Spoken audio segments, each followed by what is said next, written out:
چیز ہے. میں آج آپ کو نبی پاک کی ایک محبت بتا دوں. سب سنیں گے؟ بولو انشاءاللہ سنیں گے, دل خوش ہو جائے گا. لیکن یہ 3 کام کریں گے. بولو کریں گے نہیں انشاءاللہ. ارے میرے پیارو, آپ کو معلوم ہے ہمارے نبی صلی اللہ علیہ وسلم نے دودھ پیا حضرت حلیمہ کا. بولو حضرت. تو حضرت حلیمہ بھی آپ کی ماں ہوئی, جیسے بی بی آمینہ آپ کی ماں ہے, حضرت حلیمہ بھی آپ کی ماں ہے. بس اتنا کہو گے کہ بی بی آمینہ سگی ماں ہے اور حضرت حلیمہ ریزائی یعنی دودھ پلانے والی ماں ہے, لیکن دونوں کا درجہ تو کس کا ہے؟ ماں کا ہے. اب حضرت حلیمہ کی ایک بیٹی جس کا نام شیمہ, بولو کیا نام؟ شیمہ. جب ہمارے نبی صلی اللہ علیہ وسلم بچپن میں جب دودھ پینے کے لیے حلیمہ کے یہاں گئے تو وہاں شیمہ بڑی تھی عمر میں. ہمارے نبی عمر میں مرتبے میں نہیں, عمر میں چھوٹے تھے اور شیمہ بڑی تھی. تو شیمہ خیال رکھتی تھی ہمارے نبی صلی اللہ علیہ وسلم کا. خیر وہ زمانہ, دودھ پینے کا زمانہ ختم ہو گیا. پھر تو سب بڑے ہو گئے, جوان ہو گئے. اب جہاں شیمہ رہتی تھی وہ قبیلے کا نام قبیلہ بنو سعد, جو مکے سے دور قبیلہ بنو جہاں, اور وہاں ایسے اناج کا اکال پڑا, کھانے کے لوگوں کی پریشانی, پینے کی پریشانی. وہاں کی سارے قبیلہ بنو سعد کی عورتیں جمع ہوئی اور جمع ہو کر کہا کہ ہم سب عورتوں کو مل کے آگے بڑھنا پڑے گا اور کچھ نہ کچھ اپنے قبیلے کے واسطے ہم کو اناج پانی کا انتظام کرنا پڑے گا. تو چلو جب عورتوں کی جماعت تیار ہوئی تو اس میں بڑا کس کو بنایا جائے؟ تو کس کو بنایا؟ شیمہ کو. اب شیمہ پورے ساری عورتوں کے ساتھ وہاں قبیلہ بنو سعد سے چلے. مقصد کیا تھا؟ اناج پانی, کھانے پینے کی ویوستھا ہو جائے. ہم سب ویوستھا لے کر ہمارے قبیلے میں آئے کیونکہ ہمارے قبیلے کے بچے بھوکے پیاسے ہیں. اب یہ ویوستھا کرنے کے لیے پوری عورتوں کی جماعت چلی مکہ مکرمہ ہے. بولو کہاں پر آ گئے؟ مکہ میں آئے تو معلوم ہے 50% مکے کا بھی وہی حال ہے. یہاں بھی بارش نہیں ہے, یہاں بھی اناج نہیں ہے, یہاں بھی لوگ پریشان ہیں. تو کسی نے شیمہ کو کہا مدینے جاؤ, تمہارے بھائی بادشاہ ہے, شہنشاہ ہے, اور اتنا پیسہ آتا ہے اور اتنا پیسہ لوگوں میں لٹاتے, اپنے پاس کچھ نہیں رکھتے ہیں, سب کو دے دیتے ہیں. اور یاد ہے تمہارے بھائی کا نام یاد ہے؟ تو شیمہ نے کہا یاد ہے, محمد بن عبداللہ. محمد بن نام محمد اور ان کے ابا کا نام. اب کہا ان کے پاس جاؤ.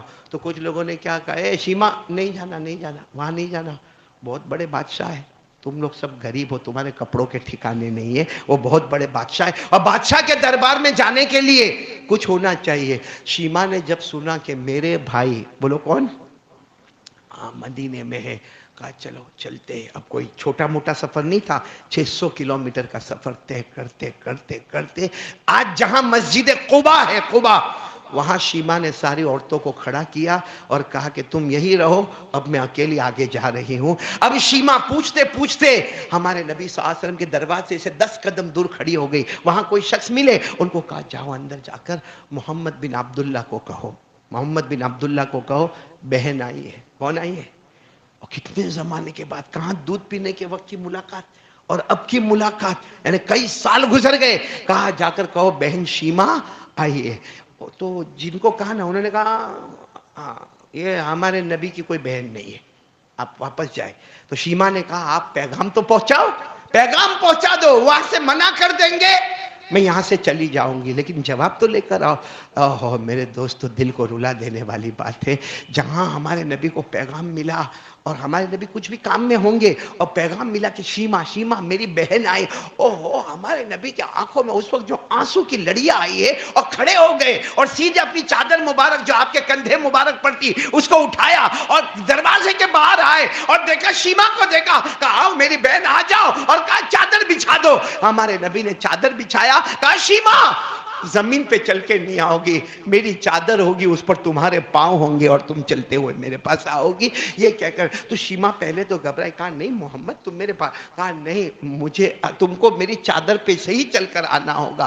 خیر آئے. اس کے بعد میں کیا ہوا معلوم, شیمہ تھوڑی گھبرا رہی تھی. بھئی کوئی بھی گھبرائے, اتنے بڑے رعبدار چہرے والے ہمارے آقا صلی اللہ علیہ وسلم. تو ہمارے نبی نے ہنسنے ہنسانے کے لیے کیا کیا, اپنا یوں کندھے کو یوں اٹھایا, کہا دیکھو یہ نشان دکھا, یہ نشان دکھتا ہے. شیمہ نے کہا دکھتا, بچپن میں تم نے کاٹا تھا, بچپن میں ہم کھیل رہے تھے تو میں نے تم کو دھکا دیا تھا, تم نے مجھے یہاں کاٹا تھا, وہ نشان آج بھی موجود ہے. اور ہمارے نبی نے روتے روتے کہا شیمہ روزانہ وہ نشان دیکھ کر تمہیں یاد کر سکتا ہوں, روزانہ وہ نشان دیکھتا ہوں اور تو میں یاد کرتا ہوں کہ میری بہن ہے شیما، لیکن پتہ نہیں کہ کہاں ہے، کبھی مجھے جبرائیل نے بھی نہیں بتایا کہاں چلے گئے، کیا معاملہ ہے، لیکن یہ نشان دیکھ کر تو میں بس شیما نے جب یہ نشان دیکھا تو شیما بھی روئی، بہت دیر تک باتیں ہوئی۔ اس کے بعد ہمارے نبی صلی اللہ علیہ وسلم نے فرمایا بہن اب جانے نہیں دوں گا، اب جانے نہیں دوں گا، اب تم میرے پاس رہ جاؤ گی اور جو چاہیے تمہیں میں دوں گا۔ شیما نے کہا نہیں، میں وعدہ کر کے آئی ہوں، میں میرے قبیلہ بنو سعد والوں سے وعدہ کر کے آئی ہوں، وہاں کھانے کے لالے ہیں، وہاں بھوکے ہیں، غریب ہیں، میں وہاں کا وعدہ کر کے آئی ہوں۔ تو ہمارے نبی صلی اللہ علیہ وسلم خود باہر نکلے اور فرمایا جتنے مدینہ والے ہیں جس کے پاس جو ہو آج میری بہن آئی ہے ان کے دامن کو بھر دیا جائے۔ آپ سوچو کتنے لوگ آئے ہوں گے اور کتنا ہدیہ آیا ہوگا، کتنا تحفہ آیا ہوگا، اونٹ کے اونٹ تحفے سے بھرے جا رہے۔ جب سارے اونٹ تحفے کے بھر گئے، ہمارے نبی نے فرمایا شیما جتنے گھنٹے آرام کرنا ہے آرام کرو، سامان ہے میں تمہاری خدمت کروں گا۔ شیما نے کہا نہیں ہم کو جلدی جانا ہے، لیکن شیما نے کہا میں جا رہی ہوں لیکن میرے بھائی ایک کام کرو نا۔ کہا کیا کام کرو؟ کہا جو کلمہ تم نے پڑھا وہ کلمہ مجھے بھی پڑھا دو نا۔ یعنی اب تک جو بھائی بہن کا معاملہ تھا، ہمارے نبی جانتے تھے کہ میری بہن ایمان والی، کہ کلمہ تو اب پڑھ رہی ہے نا، اب پڑھ رہی ہے، جب سارا سامان آ گیا تب کلمہ پڑھ رہی ہے۔ تو ہمارے نبی نے تو ایک کافرہ بہن کے ساتھ اچھا سلوک کیا نا۔ بس ہمارے نبی نے جیسے دیکھا کہ شیما نے کلمہ پڑھا، دونوں ہاتھ اٹھا کر کہا اللہ تیرا احسان ہے کہ تو نے ایک بھائی کے ذریعے سے بہن کو جہنم سے آزاد کر دیا۔ اس کے بعد اب سننا جو معاملہ، اب ایک اونٹ لایا گیا، کیونکہ سارے اونٹوں پر تو سامان لدا ہوا تھا، ایک اونٹ لایا گیا جو ہمارے نبی صلی اللہ علیہ وسلم کا خود کا اونٹ تھا۔ اتنا پیارا اونٹ لایا گیا، ہمارے نبی نے فرمایا شیما بھائی کی طرف سے یہ ہدیہ قبول کر لے۔ اب اونٹ بیٹھا ہوا ہے تو شیما بیٹھنے جا رہی ہے، ہمارے نبی نے کہا نہیں ایسے نہیں بیٹھو گی، ایسے نہیں۔ ہمارے نبی ایسے بیٹھ گئے، ایک پاؤں نیچے ایک پاؤں تھوڑا اوپر، کہا شیما تیرا ایک پاؤں میرے ہاتھ پر ہو، میرے پاؤں پر ہوگا اور دوسرا پاؤں میرے یوں ہاتھ پر ہوگا اور اس طرح تم اونٹ کے اوپر بیٹھو گی۔ تو شیما نے کہا نا، جب محمد بن عبداللہ کہتی تھی تو آپ کے چادر پر آنے شرم آتی تھی، اب محمد الرسول اللہ کہتی ہوں تو رسول کا پاؤں نیچے میرا پاؤں پر، رسول کا ہاتھ نیچے اور میرا پاؤں پر۔ ہمارے نبی نے کہا نہیں، آج تیرا پاؤں مبارک میرے پاؤں مبارک پر اور تیرا دوسرا پاؤں میرے ہاتھ مبارک پر، تاکہ قیامت تک آنے والے ہر بھائی کو پتا چلے کہ بہن کا مقام کیا ہوتا ہے، اور قیامت تک آنے والے کو پتا چلے کہ محبت کس کو کہا جاتا ہے۔ میرے پیاروں، اس طرح ہمارے نبی نے بٹھایا۔ اچھا بٹھا تو دیا تو شیما روتے روتے، عورت تھی نا، روتے روتے مجھے آپ کی بہت یاد آئے گی ہمارے نبی کو۔ وہ سمجھے کہ ابھی ہمارے نبی جا رہے، ہمارے نبی نے فرمایا نہیں دوسری عورتیں کہاں ہیں؟ کہا مسجد قباء کے پاس۔ ہمارے نبی نے فرمایا تیرے اونٹ کی رسی میں پکڑوں گا، مسجد قباء تک تجھے لے کر جاؤں گا۔ میرے دوستو 4-5 کلومیٹر تک ہمارے نبی چلتے گئے، خود بھی روتے گئے، شیما بھی روتی گئی، خود بھی روتے گئے، شیما بھی روتی گئی۔ جب مسجد قباء آئی اور ساری عورتوں نے جب سامان دیکھا، ساری عورتوں کی عقلیں حیران ہو گئی، اور شیما نے آ کے جو اپنے بھائی کے بارے میں روتے روتے سنایا، اور جب وہ قافلہ روانہ ہوا، ہمارے نبی اور صحابہ اس وقت تک کھڑے رہے جب تک قافلہ نگاہوں سے دور نہیں نکل گیا۔ اور پھر ہمارے نبی انکوائری کرتے گئے میری بہن کا کیا حال ہے، میری بہن کا کیا حال ہے۔ پتا چلا کہ شیما مکہ پہنچی، مکہ مکرمہ سے اپنے قبیلہ پہنچی اور اپنے بھائی محمد الرسول اللہ صلی اللہ علیہ وسلم کی وہ تعریف کی کہ 48 گھنٹے میں 370 لوگوں نے ایمان قبول کر لیا۔ یہ ہے محبت میرے پیاروں۔ آج ہم لوگوں کو محبت، بہن تو دور کی بات، ماں سے محبت کرنا ہو تو بیوی سے ڈر لگتا ہے، ابا سے محبت کرنا ہو تو ڈر لگتا ہے۔ بھائی صحیح کہہ رہا ہوں غلط کہہ رہا ہوں؟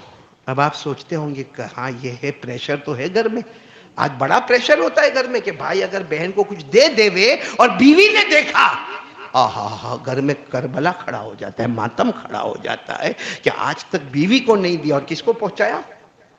اس کی کون ہو گئی؟ ننند ہو گئی نا، ہاں بہن کو پہنچایا، ماں کو پہنچایا۔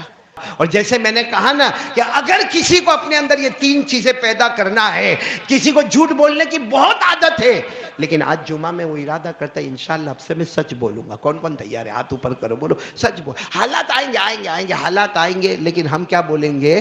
سچ بولیں گے۔ بولو کریں گے نہیں انشاءاللہ؟ بولو کریں گے انشاءاللہ۔ اور نمبر 2، کسی کو دھوکہ نہیں دیں. اگر آپ نے کسی کا قرضے میں پیسہ لیا ہو ہے نا، اگر اللہ نے دیا ہے نا، جا کے دے دو. ارے بولو جا کے دے دو سب. کیونکہ آپ نے اگر قرضہ لیا ہے مثال کے طور پہ 50,000 روپیہ، تو آپ کے پاس نیا موبائل آیا، وہ کیسے آیا؟ آپ کے پاس اچھا چشمہ کیسے آیا؟ آپ کے پاس اچھی گھڑی کیسے آئی؟ آپ کے پاس اچھی بائک کیسے آئی؟ جو چیز آپ کے پاس آئی ہے، اگر اسی کو تھوڑا چھوٹا کر دیتے اور وہ دے دیتے تو ہمارا نام دھوکے والوں میں نہیں ہوتا. اور یاد رکھنا، جو دھوکہ دیتا ہے نا، اللہ فرماتے مرنے سے پہلے تو بھی بہت بڑا دھوکہ کھائے گا. اللہ میری اور آپ کی حفاظت فرمائے. تو سچ بولیں گے. نمبر 2 بولو دھوکہ، اور نمبر 3 آپس میں محبت. کسی سے بات نہیں کرتے ہو، کر لو بات جا کے. ہاں بہت سارے ہوتے ہیں، پڑوسی سے بات نہیں کر رہے، چچا سے بات نہیں کر رہے، خالہ سے بات نہیں کر رہے، پھوپھو سے بات نہیں کر لو، جا کے بات کر لو. اب یہ سوچنا ان کی غلطی کہ میری غلطی، تو شیطان کبھی بھی آپس میں ملنے نہیں دے گا. بولو شیطان کبھی بھی آپس میں ملنے نہیں دے گا. سوچ لے، اس کی غلطی میری غلطی، میرے کو اس سے کوئی مطلب نہیں. میں جاؤں گا اور یہ بھی نہیں دیکھوں گا کہ وہ میرے بڑی عمر کا کہ چھوٹے عمر کا. میں جا کے میں معافی مانگوں گا.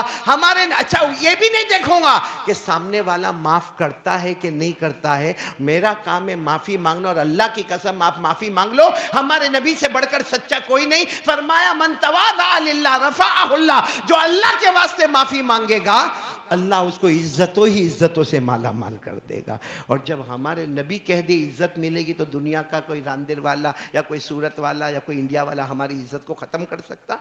اس لیے 3 کام کرنا. اور 3 کام کرنے کے لیے میں نے کہا نا، ایک کام کرو آٹومیٹک 3 کام آئیں گے.